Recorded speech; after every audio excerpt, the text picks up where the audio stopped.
Bien, nous avons accueilli avec ferveur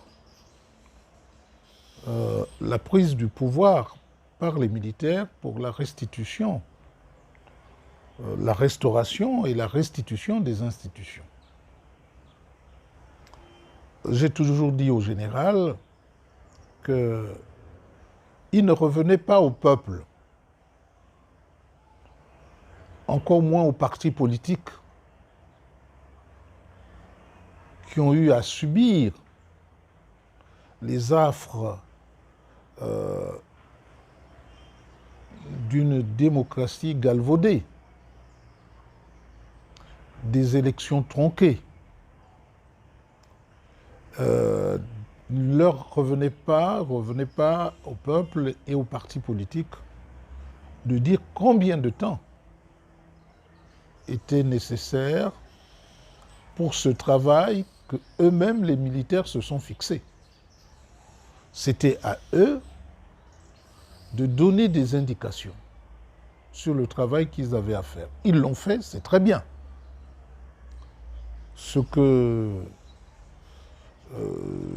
non pas que je désapprouve, ce que je ne comprends pas, c'est que, après avoir donné un certain nombre d'indications, ils demandent au débat national d'approuver ou de ne pas approuver, mais ils vont approuver la fin du processus ou le début du processus, d'autant plus que le débat national n'aura lieu qu'en 2024 et le processus aura commencé depuis longtemps. Donc il faut dire que ce qui a été projeté, on espère que cette projection sera tenue et que les militaires, que je félicite pour ce chronogramme,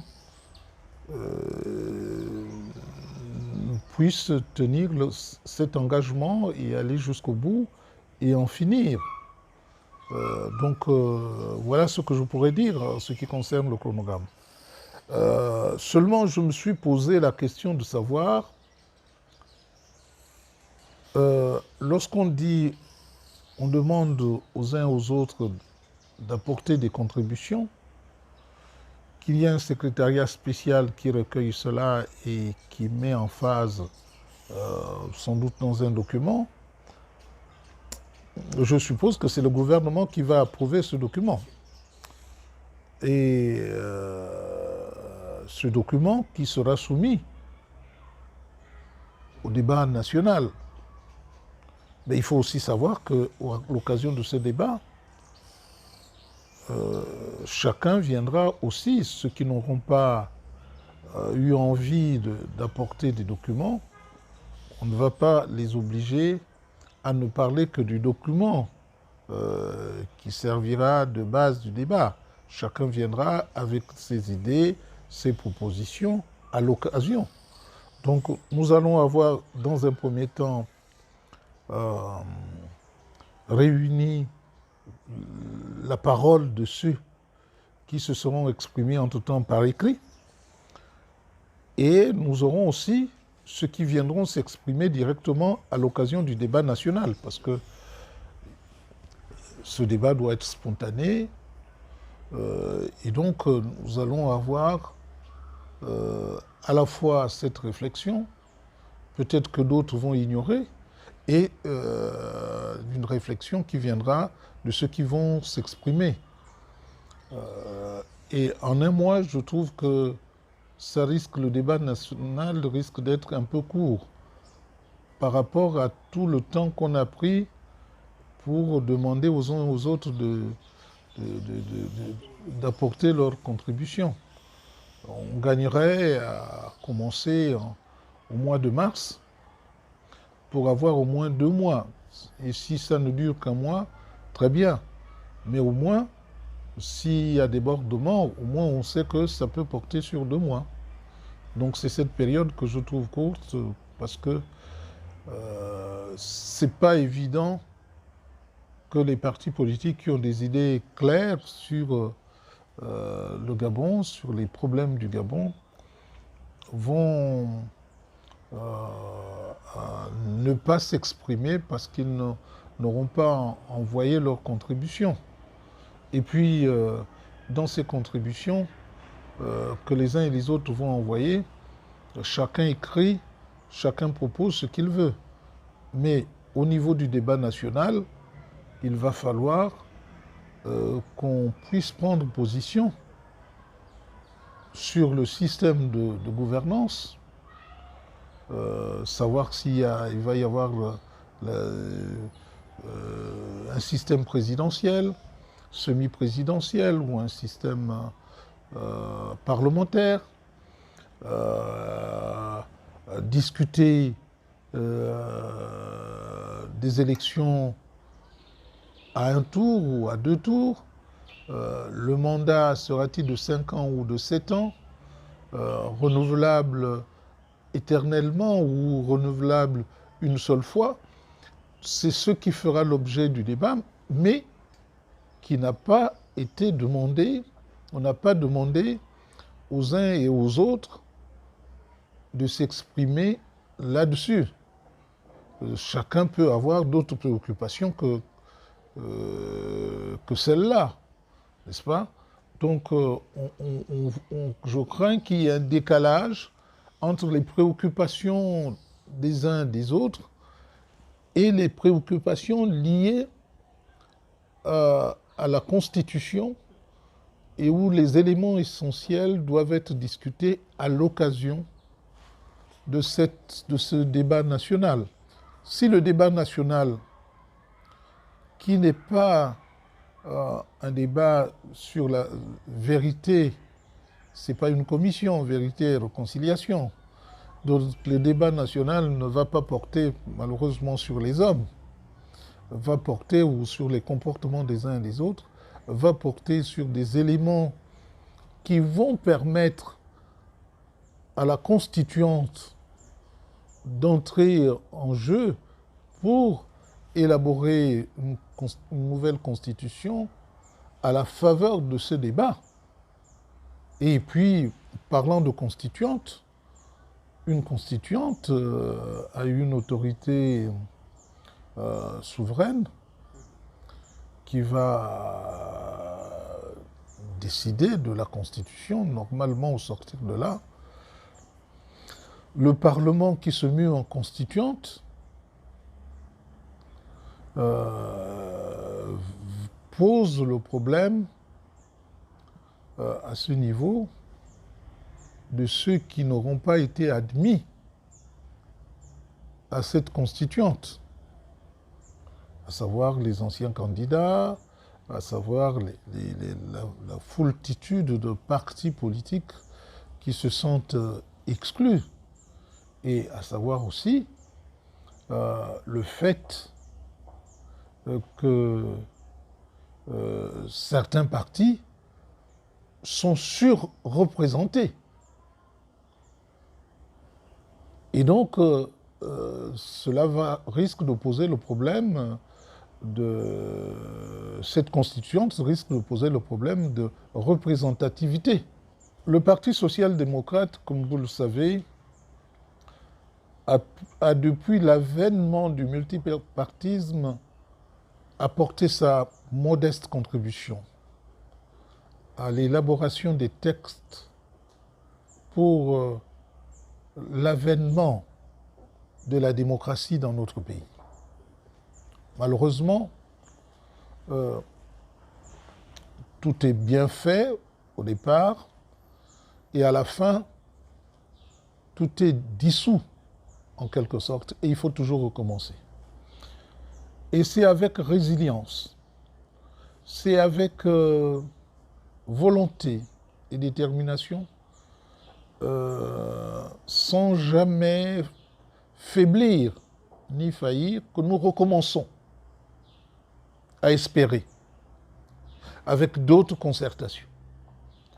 Cela va être la énième concertation pour élaborer des textes qui malheureusement ne seront pas définitifs, pour espérer asseoir la démocratie dans notre pays. Et le Parti social-démocrate va y participer, mais je dis tout simplement que tout va se passer au niveau de la constituante. On ne peut pas empêcher tout Gabonais de rêver. C'est un rêve, plus qu'autre chose. Et l'expression du CTRI par rapport à Libreville 2 est une expression spontanée, volontaire, que le commun des mortels peut comprendre et soutenir. Mais c'est quoi Libreville 2? Nous sommes dans le grand Libreville. Et le Parti social-démocrate, pour ne citer que ce parti, a toujours dénoncé le grand Libreville, qui ressemblerait à une grosse tête, et l'intérieur du pays a des membres squelettiques. La construction de Libreville 2 vient ajouter à cette grosse tête, c'est un appel d'air, et nous allons avoir un pays qui n'est constitué que du grand Libreville. Et finalement, l'intérieur du pays sera complètement délaissé. La décision de construire Libreville 2 doit faire partie d'une grande réflexion, d'un système, de la gouvernance. Une gouvernance, j'allais dire, liée à un suffrage universel confié à un groupe d'individus ou à un individu qui aura exposé le bien fondé de Libreville 2 sur la base de ces exposés et sur la base de l'acceptation par le peuple de la mise en place de Libreville 2, il pourra se lancer en toute légitimité. Donc, je veux dire tout simplement que Libreville 2, ou non, doit faire partie d'une proposition soumise au cours d'une élection à un peuple qui fait le choix entre le renforcement de la centralité, la centralisation du pouvoir, un pouvoir excentré, avec l'idée d'un pouvoir mieux réparti, par exemple pour le PSD, qui s'appuie sur des pôles de développement pour faire en sorte qu'il y ait un développement équilibré de l'ensemble du territoire national. Et nous ne sommes pas nombreux, bien sûr, 2 millions d'habitants, mais le territoire peut être mieux servi par des infrastructures administratives comme routières, comme ferroviaires, et où chacun se sentirait apporter sa contribution au développement du pays. Je crois que c'est né d'une bonne intention que de proposer Libreville 2, mais ça n'est que des intentions. Je suppose que ce n'est pas quelque chose qui peut s'exécuter dans les jours à venir. Je n'approuve pas, je ne désapprouve pas, mais je constate que ça va à l'encontre de la provincialisation. Non pas qu'il ne faille pas réorganiser Libreville, justement dans le cadre de la provincialisation, le fait de construire des pôles de développement et de renforcer l'intérieur du pays, chaque province, va faire que les populations de Libreville va se vider de certaines populations.